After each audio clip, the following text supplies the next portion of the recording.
আসসালামু আলাইকুম। আমি ডাক্তার হাফিজা ফারজানা। আমি কনসালটেন্ট অবস অ্যান্ড গাইনি এবং একজন ফিটোম্যাটার্নাল মেডিসিন বিশেষজ্ঞ। আমি আছি ঢাকা মেডিকেল কলেজে আর চেম্বার করছি করাজি হসপিটাল বনশ্রী এবং মেডিহোপ হাসপাতাল Chashara Narayanganj. Antiphospholipid antibody syndrome এটা একটা অটোইমিউন ডিজিজ। এই রোগে যা হয়, এই রোগে আমাদের মহাধমনী, ধমনী এবং শিরার ভেতরে রক্ত জমাট বাঁধাটা বেড়ে যায়।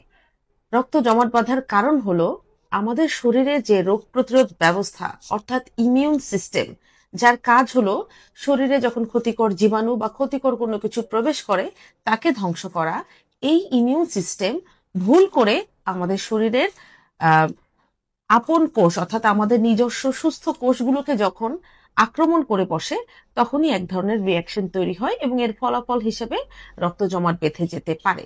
এখন এই রক্ত জমাট বাঁধার সাথে গাইনি সমস্যা বা প্রসূতিদের সমস্যার কি সম্পর্ক? আচ্ছা, সাধারণভাবে অ্যান্টিফসফোলিপিড সিনড্রোম থাকলে দেখা যায় যে স্ট্রোক, ধমনীতে রক্ত জমাট বাঁধা যেমন ডিভিটি, এই রোগে পায়ের ভেতরে বা থায়ের ভেতরে মহাধমনীর এর ভেতরে যে মোটা ধমনী আছে সেখানে রক্ত জমাট বেঁধে যায়, অথবা ফুসফুসে যাওয়ার পথে যে পালমোনারি ভেসেল আছে সেখানে রক্ত জমাট বেঁধে যেতে পারে। এছাড়াও দেখা যায় যে বিশেষ করে মেয়েদের ক্ষেত্রে গর্ভাবস্থায় প্রি এক্লামশিয়া অর্থাৎ উচ্চ রক্তচাপের ঝুঁকি বেড়ে যায়। বারংবার গর্ভপাত, বিশেষ করে 10 সপ্তাহের আগের গর্ভপাতগুলো এবং সময়ের আগে প্রসব অর্থাৎ প্রিটার্ম লেবার, এর সম্ভাবনা বেড়ে যায়।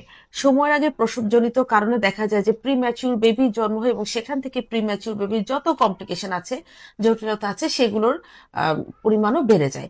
এছাড়াও দেখা যায় যে গর্ভাবস্থার শেষের দিকে বাচ্চার মৃত্যুর কারণও কিন্তু এই অ্যান্টিফসফোলিপিড অ্যান্টিবডি সিনড্রোম।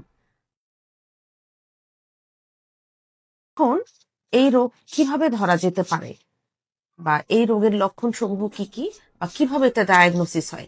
সাধারণত আমরা রোগীদের কাছ থেকে হিস্ট্রি থেকে যে এর আগে তার বেশ কয়েকবার গর্ভপাত হয়েছে, তার উচ্চ রক্তচাপ আছে বা প্রেগন্যান্সিতে উচ্চ রক্তচাপ হয় তার, এছাড়াও সময়ের আগে প্রসব বা গর্ভাবস্থার শেষের দিকে শিশুর মৃত্যু, গর্ভস্থ বাচ্চার মৃত্যু, এসব কারণ দেখে আমরা সন্দেহ করি এবং আমরা লুপাস অ্যান্টিকোয়াগুলেন্ট, অ্যান্টিকার্ডোলিপিন অ্যান্টিবডি, এই অ্যান্টিবডিগুলো আমরা পরীক্ষা করি। এখানে উল্লেখ্য যে একবার পরীক্ষা করার পরে এটা যদি পজিটিভ আসে, সেটা উইকলি হোক, মডারেটলি হোক বা স্ট্রংলি হোক, আমরা কিন্তু অবশ্যই 3 মাস অর্থাৎ 12 সপ্তাহ পরে আবার রিপিট করব। রিপিট পরীক্ষাতেও যদি এটা পজিটিভ আসে, সেক্ষেত্রে ডায়াগনোসিস হলো অ্যান্টিফসফোলিপিড সিনড্রোম।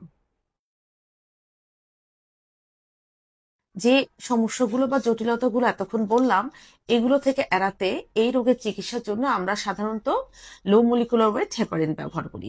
এটি নাভির পাশে দেওয়ার একটি ইনজেকশন। আপনার ডক্টর যথাসময়ে শুরু করবেন এবং সম্পূর্ণ প্রেগন্যান্সি কিন্তু এই ইনজেকশনটি দিতে হয়। এই সামান্য একটি ইনজেকশনের মাধ্যমে কিন্তু আমি এতক্ষণ যে জটিলতাগুলো বললাম গর্ভাবস্থার, এগুলো আমরা এড়াতে পারি। এছাড়াও আমরা কিন্তু অ্যাসপিরিন ট্যাবলেটটাও শুরুতেই, গর্ভপাতের একদম শুরুতেই শুরু করব। অর্থাৎ যখন আপনার অ্যান্টিফসফোলিপিড সিনড্রোম রোগটি ধরা পড়বে বা ডায়াগনোসিস হবে, আপনি অবশ্যই কিন্তু আপনার ডাক্তারের পরামর্শ মেনে চলবেন এবং পারফেক্টলি ট্রিটমেন্ট করবেন। তাহলে কিন্তু মা এবং বাচ্চা দুজনেই গর্ভাবস্থার এই জটিলতাগুলো এড়াতে পারবেন।